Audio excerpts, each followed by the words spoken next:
Thank you all. Yeah, just picking up on the inflation, Mr. Secretary, we talked to a lot of business leaders here, a lot of CEOs, and I just noticed a shift in their tone where they're thinking inflation is no longer transitory. That's dead in the water. That was a last year thing. It's becoming permanent. Do you think it's permanent? I don't think anything is permanent, but I think it's clear that this is a serious economic issue. Earlier, he said he's not going to comment. He didn't say that it's not an option. So, well, we've spoken to it approximately 167 times. So maybe he, Well, here's 168. Go ahead. Go ahead. There's a growing number of Republicans and Democrats who are supporting the U.S. striking a deal with Poland to send the MiGs. You have Elise Stefanik earlier today saying, you have Scalise saying getting those MiGs in immediately is critical. There's a growing chorus of voices saying that now is the time. Has the president reconsidered his stance at all at this point?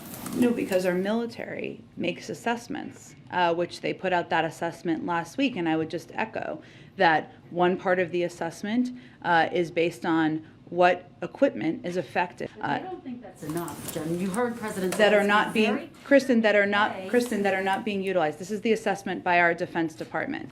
So we established a new civil rights cause of action for those whose intimate images were shared on the public screen. How many times have you heard? I'll bet everybody knows somebody somewhere along the line that in an intimate relationship, what happened was the guy takes a revealing picture of his naked friend or whatever in a compromising position, and then literally, in a sense, blackmails or mortifies that person. Send it out, put it online. Be used to fight. The answer is yes. I mean, although you don't want to say it, that answer to that question is yes. And so, obviously, you're trying to make this distinction between offensive. Well, what we're talking about. Let me finish. Well, let me finish my answer. No, you aren't. No, I was finishing a point, and then you can respond to mine. Okay, go ahead. All right, you're making this distinction between. The Foreign Assistance Act of 1961, translated into plain English, a total of $800 million in defense arms.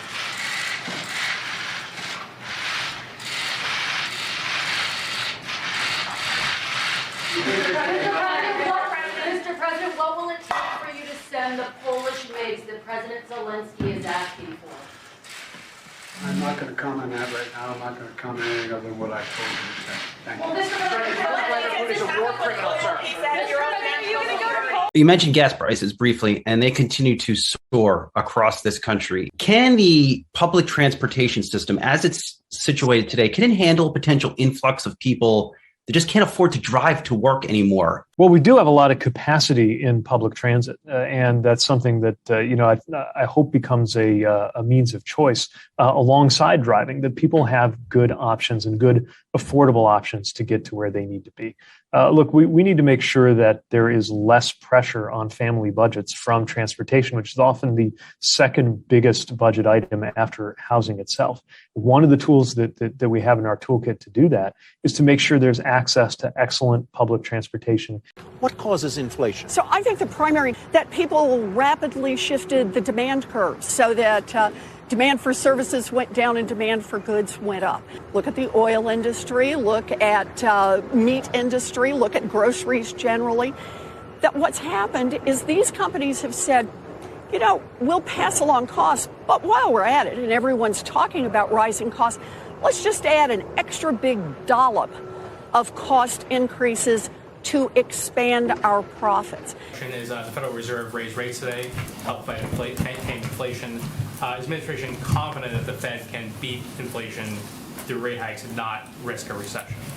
And we continue to believe that the United States economy is positioned well to deal with the challenges ahead, even as we continue to monitor. Does the White House view Russia being ready to go back and allow the Iran nuclear deal to move forward? Well, we can't blissfully speak for Russia. I'm sanctioned. They especially wouldn't let me speak for them, I guess, now. I don't know if it's changed. But I would say that Russia does not want Iran to acquire a nuclear weapon. We don't either. While we have a range of strong disagreements with them, we can't speak for their intentions here. Certainly, we believe it's in both of our interests for this to move forward. Is the White House willing to delist the IRGC from the foreign terrorist organization list in order to get a deal with Iran? We're still in the negotiations, so I'm not going to speculate or outline from here what the final details look like. And these are likely the group responsible for firing missiles at U.S. facilities in Iraq. So as long as Americans aren't killed, are there no consequences for something like that, all in an effort to get a nuclear deal? Again, you're speculating on something that is not even finalized. The deal is not finalized.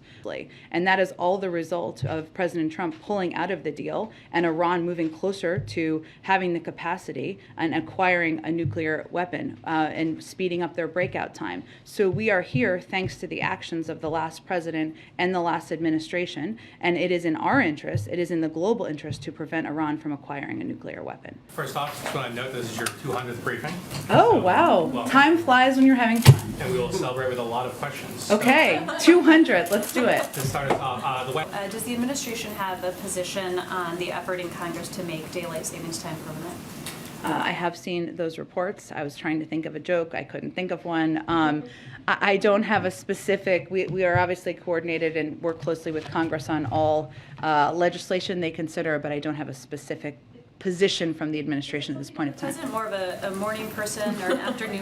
Because people are often divided in those ways, so I'm just curious. That is true. Now, to de-link it from the specific question, he is more of an evening person, but I don't know what analysis you'll provide, but I'll look forward to reading tomorrow. Go back in a second. Go ahead. Sarah Bloom Raskin withdrew her nomination yesterday. I'm wondering if you can speak to that, and in particular, will the president name a new nominee soon for that post? He certainly will nominate a new person to serve, to nominate to that post. It's been less than a day, so it may be a